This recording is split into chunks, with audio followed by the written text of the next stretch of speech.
Good morning all of you. आप सभी का बीएससी सेकेंड ईयर की केमिस्ट्री क्लास में स्वागत है। कल हमने कॉम्प्लेक्सोमेट्री टाइटेशंस के बारे में पढ़ा था, जिसमें अपन ने ईडीटीए और किसी भी सेंट्रल मेटल के साथ में ईडीटीए जो है वो कैसे कॉम्प्लेक्स बनाता है। ठीक है, उसके बेसिस पे उसके टाइटेशंस करके कॉम्प्लेक्स की स्टेबिलिटी को बताया था। और ईडीटीए जो था वो एक हेक्साडेंटेट लिगेंड के तौर पर कार्य कर रहा था। उसके पश्चात अपन ने इस टाइटेशंस के अंदर यूज़ आने वाले इंडिकेटर्स के बारे में पढ़ा था। इसके अंदर कौन सा इंडिकेटर यूज़ आता है? एरियोक्रोम ब्लैक टी। ठीक है, अब है अपना आज का टॉपिक धातु आयन सूचक मेटलोक्रोम इंडिकेटर। क्या होता है देखते हैं कि ईडीटी अनुमापन की सफलता एक धातु आयन सूचक की कार्यशीलता पर निर्भर करती है। ठीक है, धातु आयन सूचक में निम्न गुण होने चाहिए, जैसे कि सूचक का स्वयं का रंग होना चाहिए जब वह मुक्त अवस्था में हो।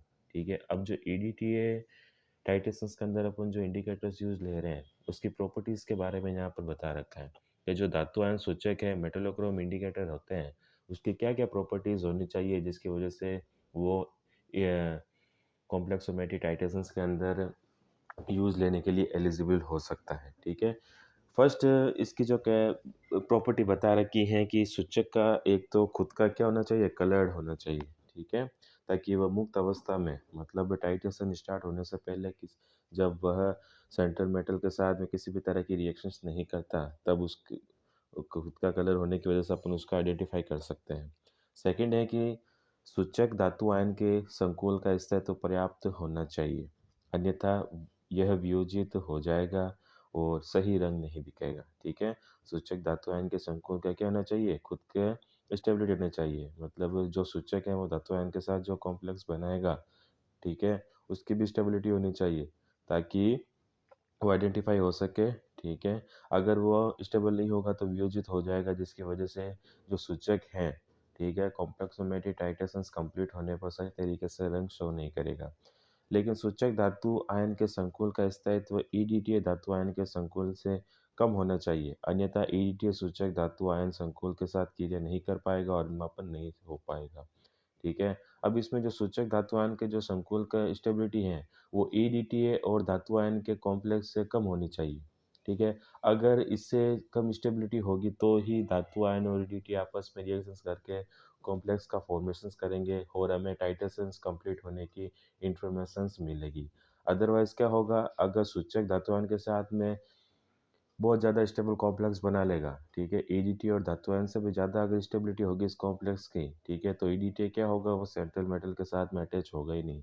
ठीक है, बॉन्डिंग करेगा ही नहीं, और अगर बॉन्डिंग नहीं होगी तो ईडीटी का कॉम्प्लेक्स नहीं बनेगा।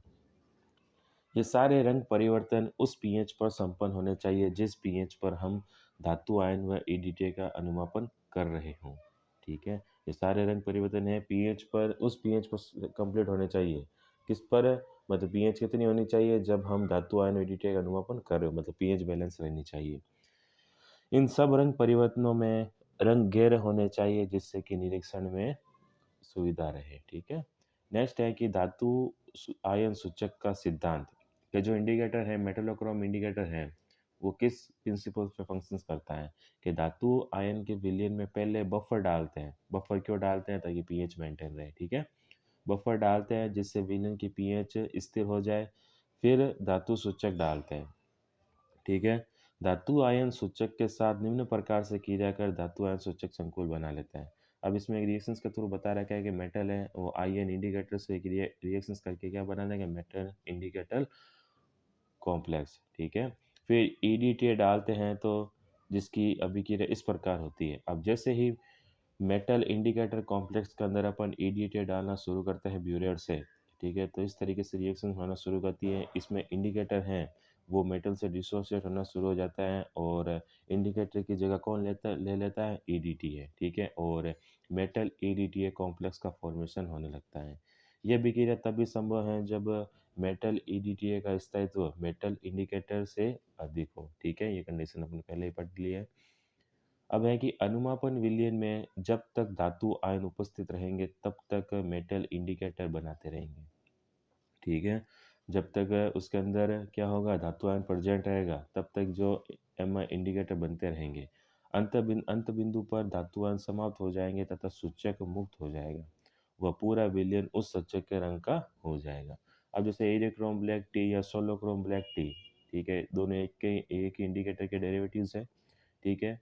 इसकी स्ट्रक्चर दे रखी है दोनों की।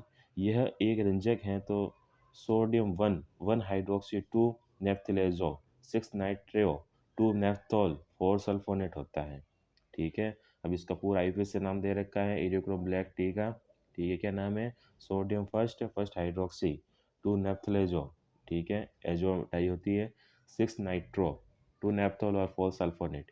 इसमें दो फिनोलिक समूह हैं, अतः यह एक क्या है, द्विसारकी अम्ल है, ठीक है।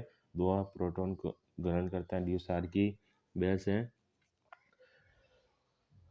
अब इसमें देखिए कि जो H2 होता है वो कैसे कलर का होता है, लाल कलर का। अब जैसे एक प्रोटॉन रिलीज हुआ, ठीक है, तो क्या होगा, ये नीले कलर में कन्वर्ट हो जाएगा। इस समय इसके पीएच कितने रहने चाहिए, 7 से 11, अर्थात सारी माध्यम होना चाहिए। फिर जब एक और प्रोटॉन रिलीज होता है तो क्या होता है कि आयन -3 अर्थात पीले नारंगी रंग का हो जाता है। एग्जाम्पल, जब इसे Mg+2 से क्रिया करवाई जाती है तो यह कैसे रंग का होता है, लाल रंग का संकुल बनाता है, ठीक है। जब Mg+2 से ये रिएक्शंस करेगा, ठीक है, तो क्या करेगा, Mgin- मतलब लाल रंग का एक कॉम्प्लेक्स बनाएगा। मेटल इंडिकेटर कॉम्प्लेक्स जो बनेगा वो लाल कलर का होगा, ठीक है।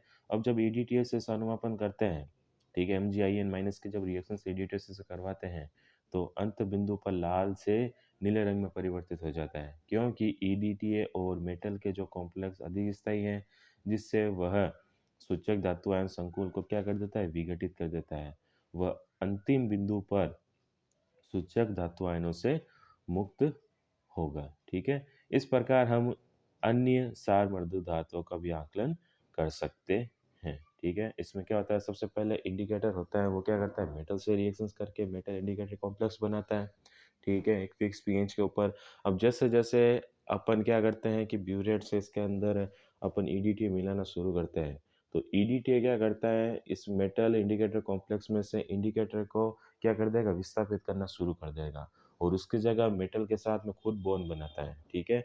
जब मेटल इंडिकेटर बॉन्डिंग होगी, मतलब कॉम्प्लेक्स बनेगा, तो जो इंडिकेटर का कलर होता है वो अलग होता है, ठीक है, क्योंकि उस वक्त उसकी आयनिक जो अवस्था होती है वो अलग होती है।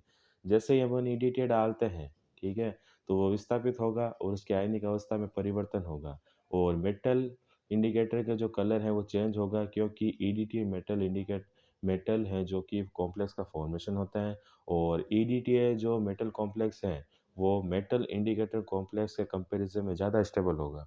इस वजह से जो सॉल्यूशन के अंदर केवल मेटल ईडीटी कॉम्प्लेक्स का ही कलर रहेगा, जो कि हमें टाइट्रेशंस कंप्लीट होने की फॉर्मेशन इंफॉर्मेशंस देता है।